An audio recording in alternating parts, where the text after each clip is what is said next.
Muy buenas tardes a todos ustedes. La verdad que es un gusto enorme tenerlos aquí y como directora general de la Casa de México les doy la bienvenida a esta maravillosa Casa de México. Hoy me encontré con Adrian Burns, que no nos veíamos creo que hace 25 años.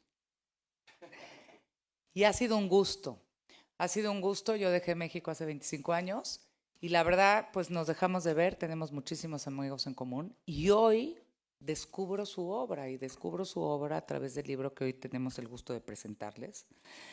Adrián ha sido productor, director de cine, fotógrafo, que es la etapa que ahorita vamos a presentar, este maravilloso libro que a mí me tiene, la verdad Adrián, te felicito, es un gusto. Y nos separamos y nos perdimos un poco en el camino. Y hoy que me enseñaba sus fotografías, que son las fotografías que todos ustedes pueden apreciar, la verdad que, y después de un COVID donde la naturaleza es tan importante, donde estuvimos todos tan encerrados, donde vivimos todos en espacios pequeños, pues ver las fotografías tuyas, Adrián, es un respiro. Es una bocanada de aire, de frescura, de alegría. Pero además, descubrir su libro y descubrir sus fotografías es no solo lo que ves, sino cómo te va metiendo a la foto a través de esos efectos que tú has inventado y que tú has hecho y que a través de un lápiz, hasta donde tengo entendido, le da, lo realza ciertos aspectos en la fotografía. Y la verdad es que yo te quiero felicitar, es un gusto presentarte aquí, es un honor tenerte en la Casa de México. Es una maravilla tu foto, es una maravilla tu arte.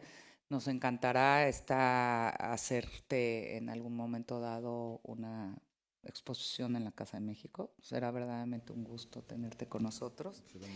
Y y bueno, ¿qué más puedo decir que les doy la bienvenida? Que es un gusto tenerte también aquí y disfrutar de esta conversación que vamos a poder tener. Y es un momento precioso porque además estamos muy contentos de que el día 7 inauguramos una exposición de Frida Kahlo. Vienen 31 obras originales de Frida Kahlo que desde el 1985 no pisa Madrid, como yo digo, y es una exposición de 31 obras originales. Entonces, poder presentar este respiro tuyo en un marco donde la semana que entra presentamos Frida, pues es un entorno maravilloso y les doy la bienvenida a todos ustedes y gracias, muchas gracias por compartir con nosotros un espacio de su vida. Hasta luego.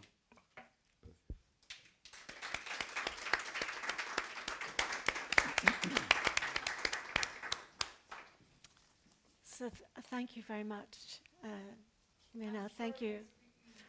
I'm sorry I speak in English. Do you understand Spanish a little bit? I understand, yes, a little bit.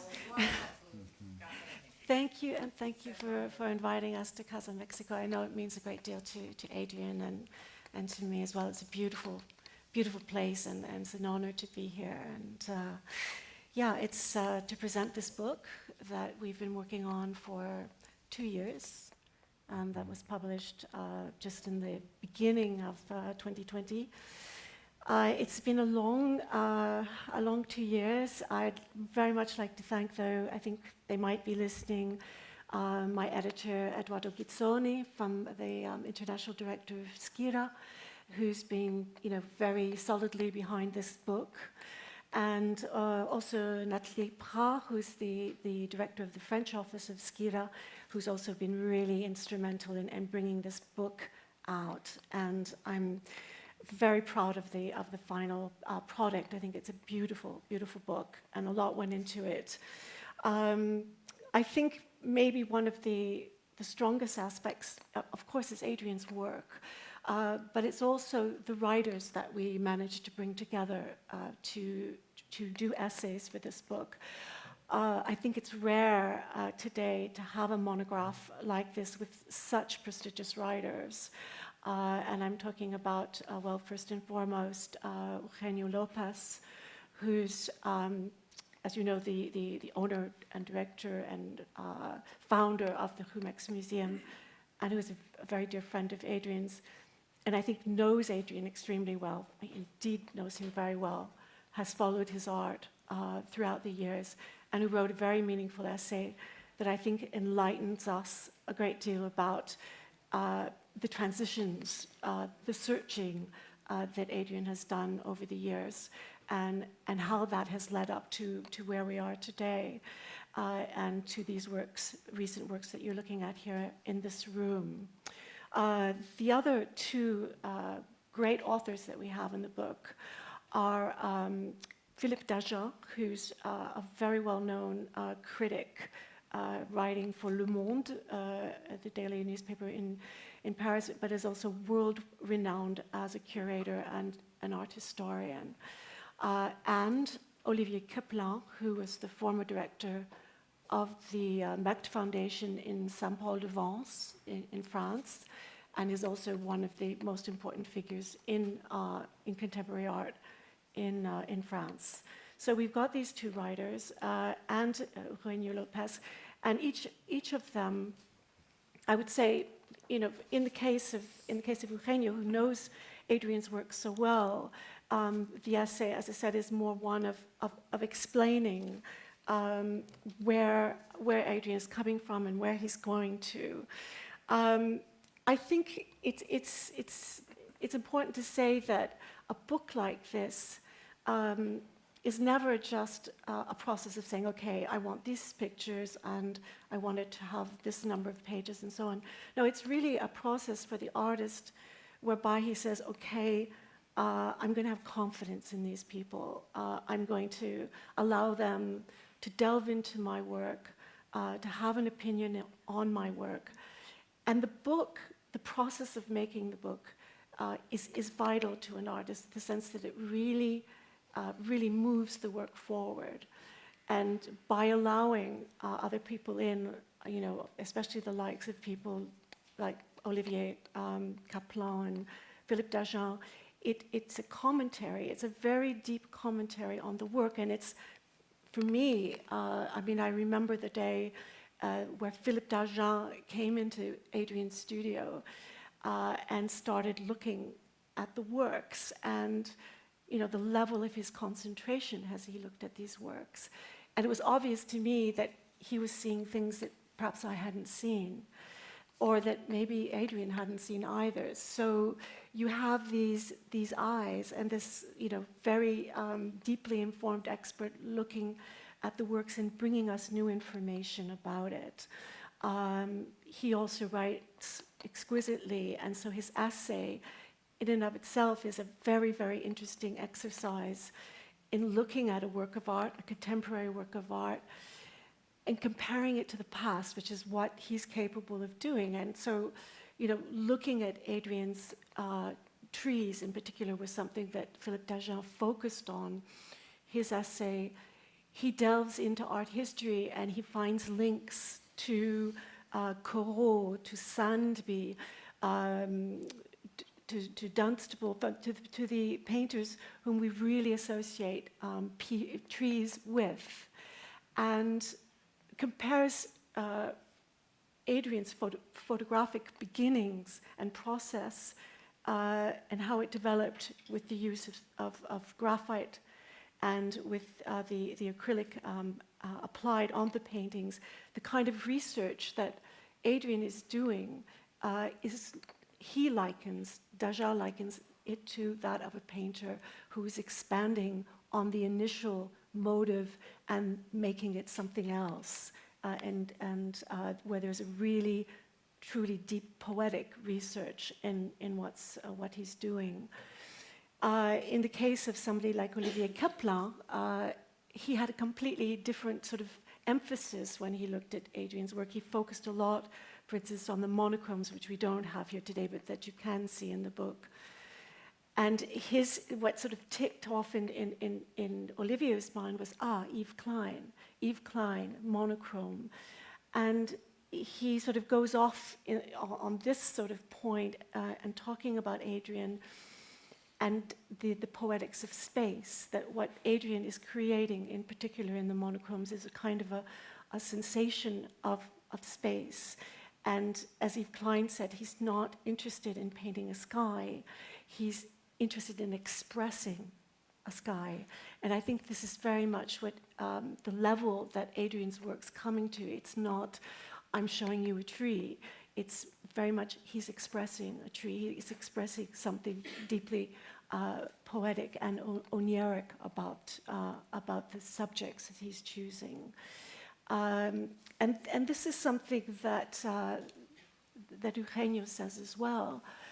And watching Adrian's process and his search, he says that Adrian brings photography up to the level, to the fringes of painting, in the sense that he's looking for something that's oniric and poetic and not literal.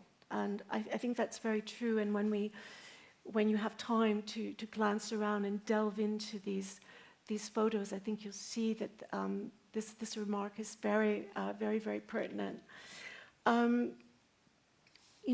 Just one more thing I'd like to say about books, because that's kind of obviously my personal passion and obsession. Books are made, you say, okay, we talk to Adrian, say, okay, we're going to make a book. And generally, in my experience, this kind of book takes about 2 years, from the time we start talking about it till we start defining what we want in it. Do we want it to be a retrospective? Do we want it to cover everything? Do we want to focus on something in particular? So these are all discussions. So the period of time is about 2 years. These were an incredible 2 years. And we continue to be living in extremely challenging times. And a book is a limited thing, of course. It's got X number of pages, X number of images. But in a way, it's limitless, because you take that book once it's in print and you release it into the world. And this book that was made in this very particular time, and we're not even out of COVID, but we've experienced all these different sort of variations now on COVID, and now we're faced with a war in Europe. So these are very, very historically intense and trying times, and the book encloses that too. And when you read the book and you pick it up in 10, 20, 25 years from now, it will have that in it. It will speak of those times, and that's important. That's why books are important. That's the power of books. They go beyond their so-called sort of time and publication date, well beyond it. The other thing, and this, then I'd like to bring Adrian into this and stop talking so much, but the other and one of the most beautiful experiences for me was doing the interview in the book with Adrian, and the fact that over those months we did several interviews, Adrian in Mexico and me in Normandy, and the Zoom things, where suddenly out of a kind of a loneliness of being isolated and in the country, there's Adrian's face, and there we are talking about about everything really, because for me an interview isn't just sort of a bullet point thing where you ask these questions. It's really a whole exploration of the artist. And so this particular conversation, I think, has an intensity and a sincerity to it that it wouldn't naturally have had if it hadn't been for COVID, if it hadn't been that we were isolated and that we were thousands of miles apart, and that we were able to do these conversations and meet and exchange. And the beginning of the interview, or the way it sort of all worked out, of course we begin from the beginning. We begin from a school that Adrian attended, the Putney School, which is a very, very particular place. It's an alternative school in the United States, quite radical in many ways. And I think, Adrian's going to tell us about that school, and I think that's going to draw us in and help us to understand, how he's, talking to nature and how this, this particular exhibition shows that so brilliantly in your work, your connection to nature. Okay. Yeah. Well, thank you all for coming. I don't know if I should speak in Spanish or in English. ¿Prefieren español o inglés? Español. Bueno, para tomar ya donde se quedó Denise, que es platicar un poco de ahora sí que de mi recorrido, de cómo empecé a trabajar en la fotografía, que fue en una escuela en Vermont, que se llama The Putney School, que fue en los años 80, donde empecé a trabajar con técnicas experimentales, que eran como el paladio, trabajar imprimiendo con el sol, todo era 100% fotografía.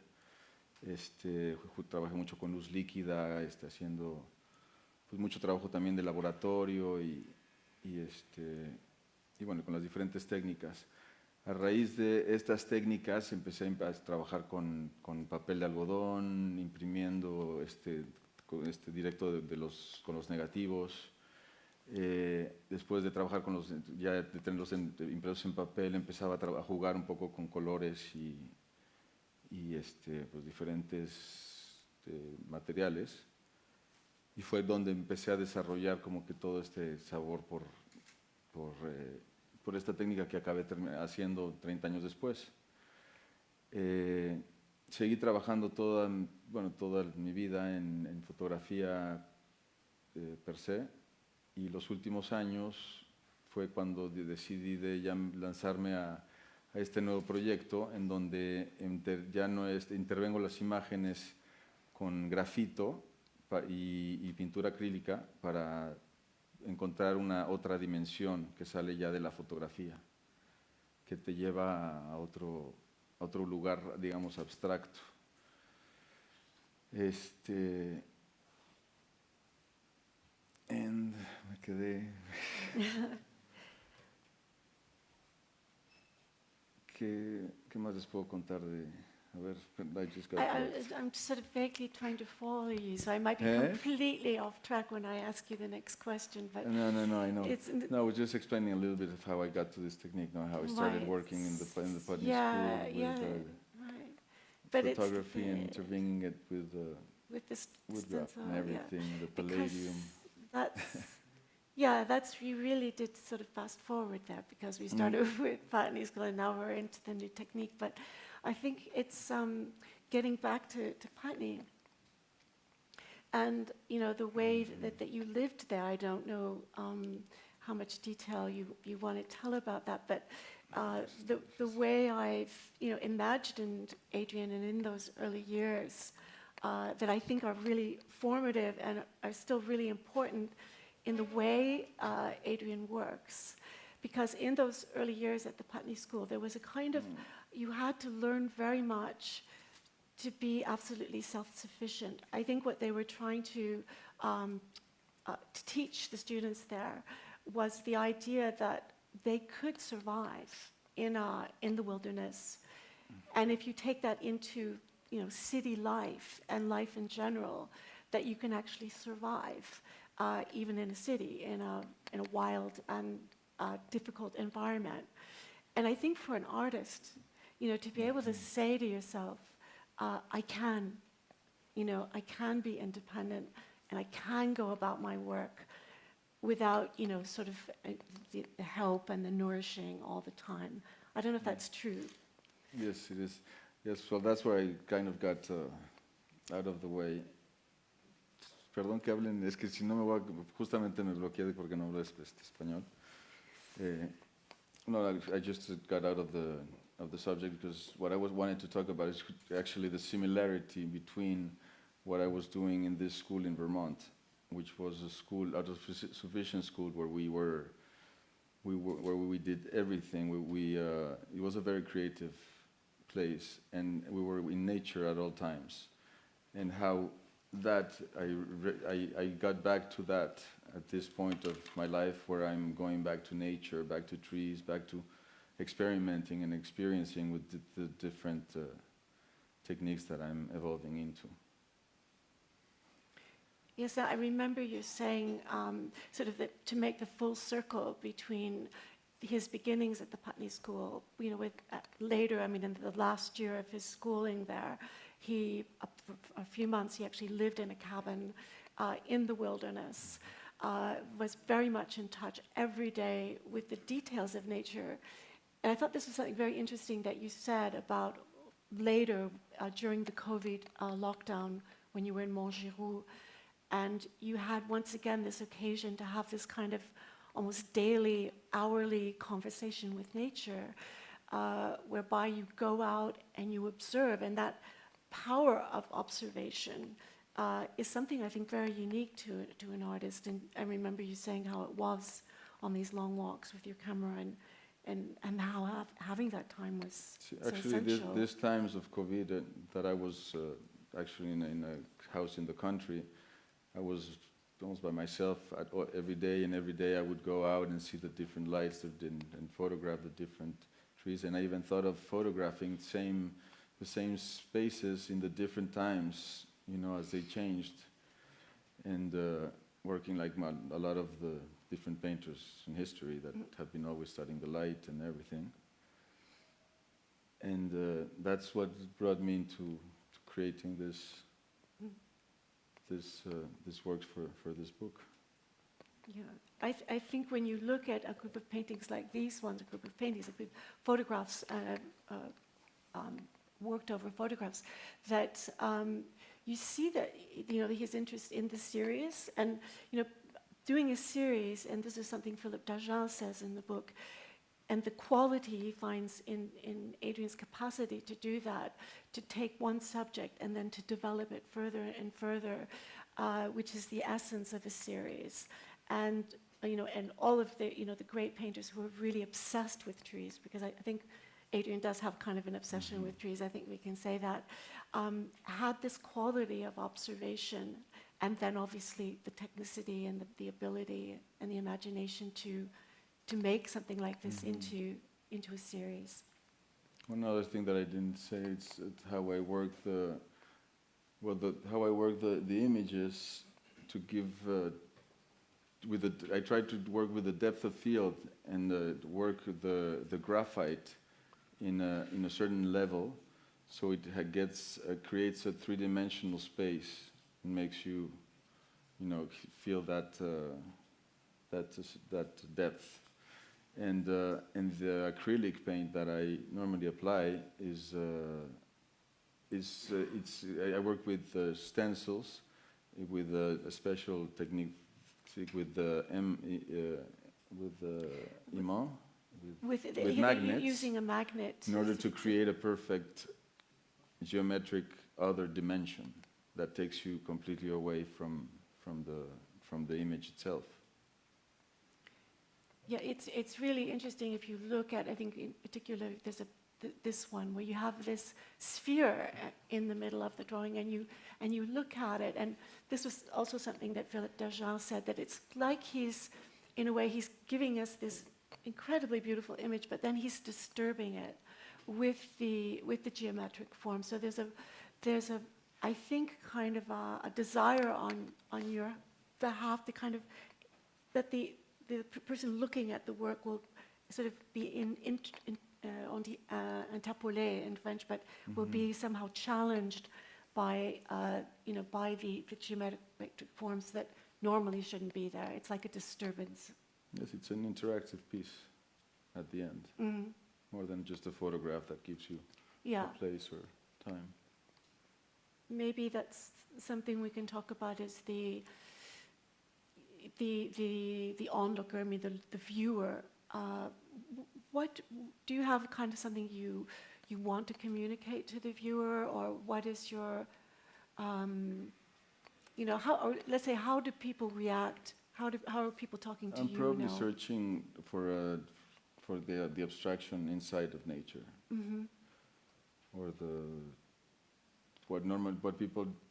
most of people never really concentrate in looking at things, and especially trees and all this, which is my passion, is something that I've observed so much and try to really get that abstraction in them out with the works. Yeah, for sure. I'm wondering. I mean, one wonders when we look at paintings or works of art like those ones in the back, where we can see these forms sort of floating. What one might say, what is? Are you actually seeing those yourself? I mean, there's a decision at some point when you've done the photographs, you've selected them, you're in your atelier, you've got the stencils, you've got and then you've got to make the decision of what you're going to put there. How does that work? How do you? That normally works with every image. I normally do it depending on the composition, depending on the subject, depending on what I really get from a first sight. So it's very instinctive. It's not something. It's not calculated. It's not calculated at all. You just sense that those dots are going to be there, and that vertical line, and that kind of wedge, and all that appears and disappears with light. So. Exactly. So that's what you mean by the interaction. Yes. Yeah. So it's a bit like you walking through the forest, because your perception is related to the light of that particular day, of the humidity of that particular moment. So it's kind of that kind of a very unpredictable experience, right? Yes, and at first I started working with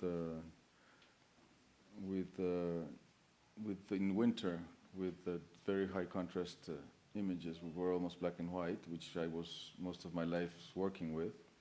And then I started searching more and trying to work with the different times of the year. And then adding a bit more of color, which I've never really worked with in my life. I've always been a very black and white person. And with this I've been exploring and searching more into color too. Incredible, yes. So and the new works, which are much more abstract from the beginning, they work in abstraction with color and geometry by themselves. Yeah, this is something that's very recent, that you bring in these I would say autumn colors, the green and the browns, the leaves that look like they've almost sort of crashed up against your camera lens. So you can see the evolution a bit, which is more classic, más classic, and that's it goes from the classic to the abstract. Sure, we'll see. Yeah, I'm looking at one here on the left, that these blossoms here are very abstract in the end. Yeah, absolutely. So this would be kind of, if we look to the future, what you aspire to in the coming months. Would you like to completely get away from from subjective work and something that's even more abstract? Is that? See, I think the works will work in that way. And will evolve in that sense. It will evolve in that sense. Okay. Shall we turn to the audience now and see if there's some questions, and obviously in Spanish? Hola, sí, yo te quería hacer una pregunta, porque has estado muy en contacto con la naturaleza, evidentemente. Y yo creo que algo que generan tus piezas es que de entrada ves una fotografía, pero después como espectador vas descubriendo nuevas cosas, si las ves de cierto ángulo, si las ves con cierta luz. Entonces es una especie como de arqueología visual, donde vas pudiendo ver a través de las capas, y lo veo sobre todo como en estas piezas que están aquí atrás. Y son piezas que a mí me remiten un poco como al silencio, a la contemplación, y me llama la atención cómo viviste tú esto, y cómo estás viendo la recepción de este tipo de piezas justo post-COVID, cuando la gente estaba ya totalmente poco acostumbrada a la contemplación y al silencio, y bombardeada más bien por las pantallas y la conectividad, ¿no? ¿Hacia dónde vas? O si has hecho otra cosa además de la naturaleza en estos periodos. Pues tuve la suerte de estar en un lugar o sea, sin nadie a más de, 10 kilómetros a la redonda, y que podía todos los días salir y estar justamente en la naturaleza. O sea, nunca me afectó mucho, durante las épocas de COVID estuve más bien solo y no contaminado por todo lo que estaba pasando en la ciudad o en cualquier otro lado.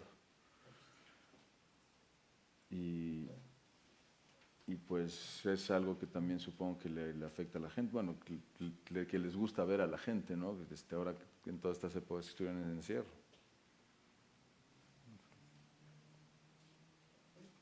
¿Cuál es la parte más complicada de tu técnica? Cuando estás haciéndolo, ¿qué es lo más challenging para ti de cuando estás haciendo una de tus obras?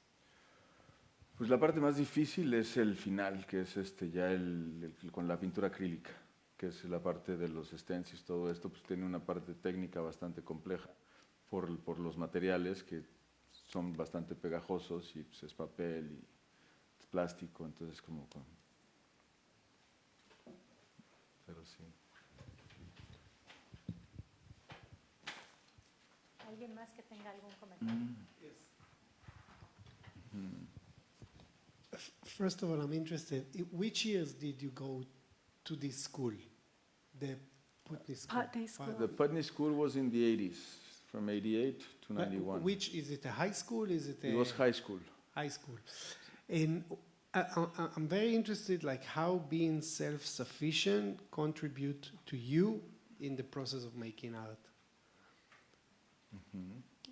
Well, the matter of being self-sufficient was something that took me to see of these experimental techniques that were techniques where I had to mix all my chemicals, where I had to, process with a certain chemical and mix it with drops to see and work with a paper that I would, well, in this case I would buy it, but maybe I could go into the process of printing on wood, on glass, on any type of surface with the rays of the sun.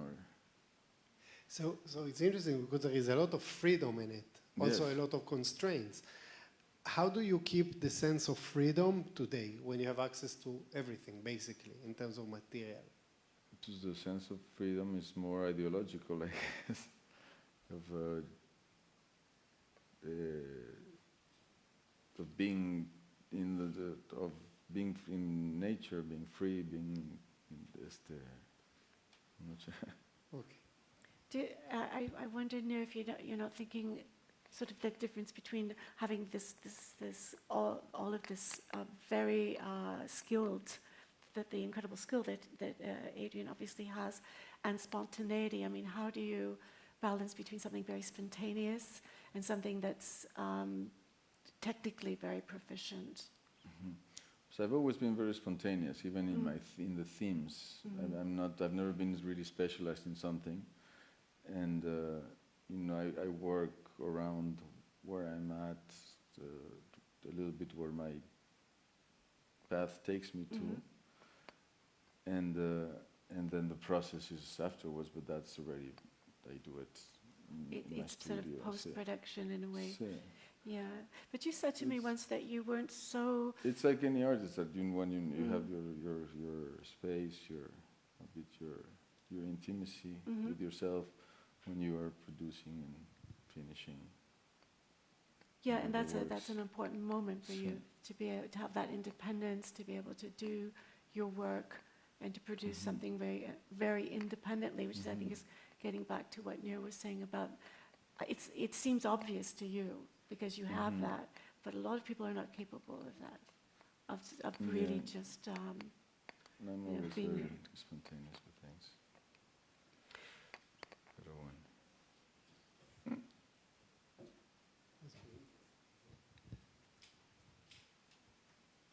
¿Alguien más? ¿Tienes alguna época de preferencia, algún momento del año de preferencia? ¿Qué es lo que en qué momento tuyo te genera más inspiración la escribir como artista? No, en realidad no hay ningún momento. Es más bien donde estoy y el momento ahora sí que la inspiración nace sola.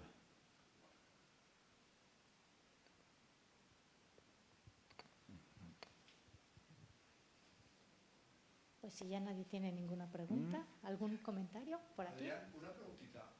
No hace falta. Muy bien. Exacto. Y yo había visto tu obra en la retrospectiva que te hizo en Ciudad de México, ¿te acuerdas, Natalia? Divina. Sí, sí, sí. Toda tu obra, pero no había nada de esto. O sea, era más escenas callejeras y está el switch, digo, siempre...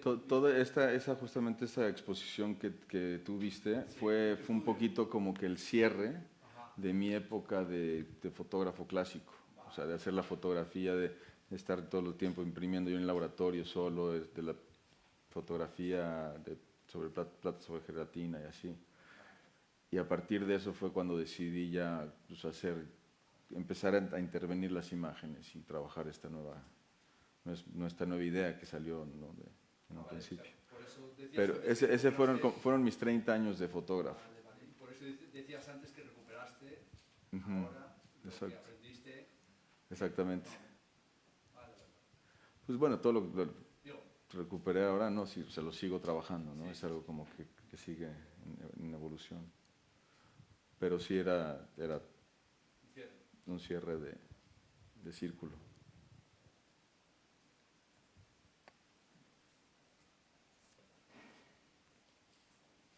Supongo que ya. Bueno, pues muchas gracias, Adriana, muchas gracias, Denise, y gracias a todos por participar y no sé si quieras invitarlos. Pues gracias a todos por venir y ahora si quieren podemos pasar a tomar una copita, una filtro.